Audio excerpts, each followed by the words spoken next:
In this video, we're going to talk about the difference between independent and dependent events. Independent events are when the first event does not influence the second event. So an example would be if you flip 2 coins and then record the results. If you flip a quarter and a dime, what happens on the quarter doesn't have any impact on what happens on the dime. Another thing to know about independent events is that we associate this with replacement. So let me show you an example. If you draw a card from a deck and then record the results, but you put the card back in the deck and then draw a card again, that would be considered 2 independent events. You're replacing the initial card. One way to think about it is that the total doesn't change. So when you draw a card from a deck, there's 52 cards total. If you take that card and put it back in and draw a second time, you still have 52 cards. So that makes the 2 events independent from each other.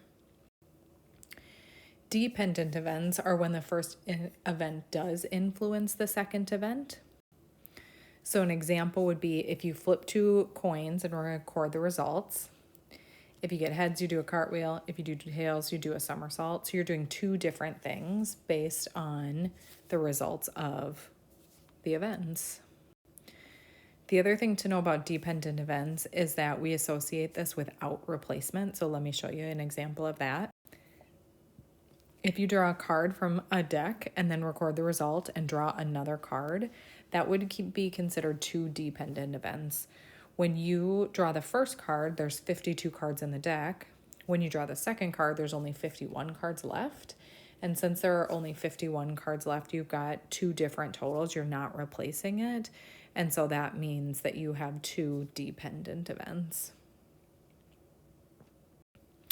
So here's the summary. Independent events do not influence each other, and they're associated with replacement, whereas dependent events do influence each other, and they're associated without replacement.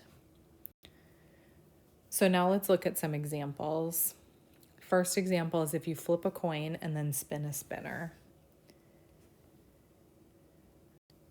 If you think about those 2 events, they're going to be independent from each other. When you flip the coin, it doesn't really have any impact on what happens on the spinner. The second example is you reach into a jar and pull out a red marble. You leave that marble out and then reach in again and pull out a black marble. These would be considered dependent events. They're dependent events because you are leaving that marble out. You're not replacing it. So the number of marbles that you have in the jar the first time is different than the number of marbles you have in the jar the second time. Here's the third example. You reach into a jar and pull out a marble.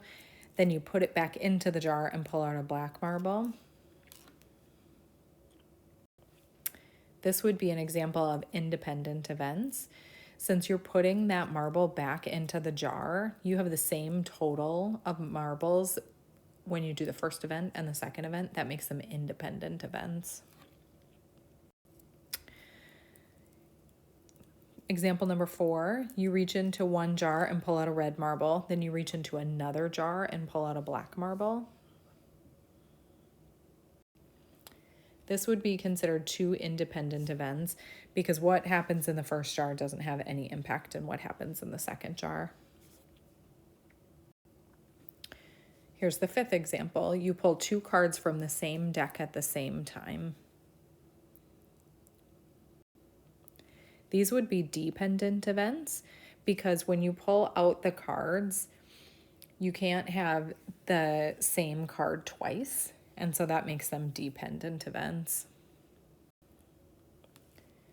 The next example is you flip a coin. If it's heads, you spin a spinner, and if it's tails, you roll a die.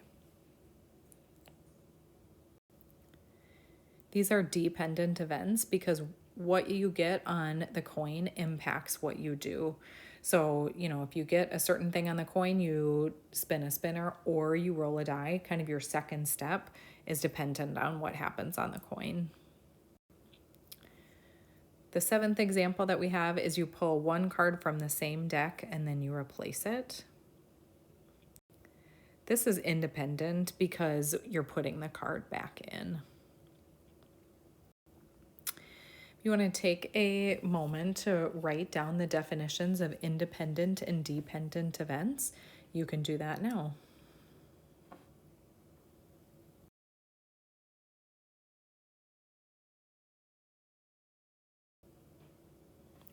So again, independent events are when the first event does not influence the second, which we associate with replacement. Dependence events, the first event does influence the second, and we associate this without replacement.